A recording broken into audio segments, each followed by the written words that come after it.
walaloo Jawaar Muhammadii goota akka qeerransaa goota akka keetii qabaatuun nu boonsaa goota sabaaf isaatiif lubbuu kenne aarsaa isa yoo dukkanaa sabaaf ta'u ibsaa kanaaf sabni kan koo hundi si caqasaa sabboonaa Oromoo kichuu sammuu qara Oromoon hundinuu kanaaf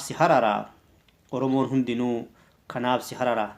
gufuun qabsoo teennaa situ karaa cira jedhee si abdatee si eegaatiin jirra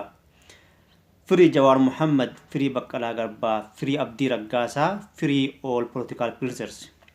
bara deemsi dhibee dubbiin jajjabaattee bara haadhaaf ilmoon afaan wal wallaaltee bara xiqqaan guddaan deebi'ee wal nyaate si rabbi nuuf uume furmaata nuu taate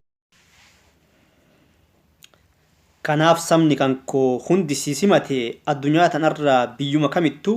rakkina uumameef fala si gaafatu Voice of America Aljeeziraa irraa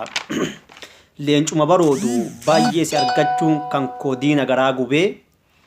raatayee hooqqatee mataa of qaqqabee falfalli gowwaa hin dhokatu ol qabee lallabee TV fi raadiyoon barruun facaasanii maqaa kee xureessuuf hedduu ifaajanii galalni lammii koof kan isaaniif dhaabbatanii doomii dirmi jedhaanii bineensi alagaa sirraa ittisanii dubbiin cimtuun afaan keetii baate nafxanyoota hedduu dhukkee irraa kaafte ani Oromoo jechuun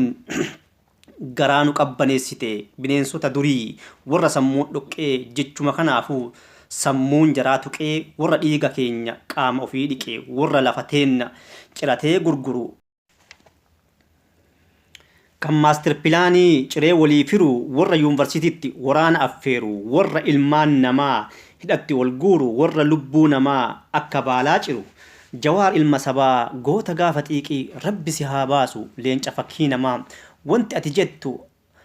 allakkaayeen fixu gaafa gara biyyaa dhuftu maal abdiin kee jedhanii rabbii tokkichaaf ummata koo jette Oromoo keef jette lagannaatti goote Oromoon meetiree kunoo ati laafte Jawaar nuuf jiraadhu baay'ee si jaaladha umrii kan kee haa turu rabbuma siif kadha haadhuma tante eessumatti argadha silaa gadi jedhee mataa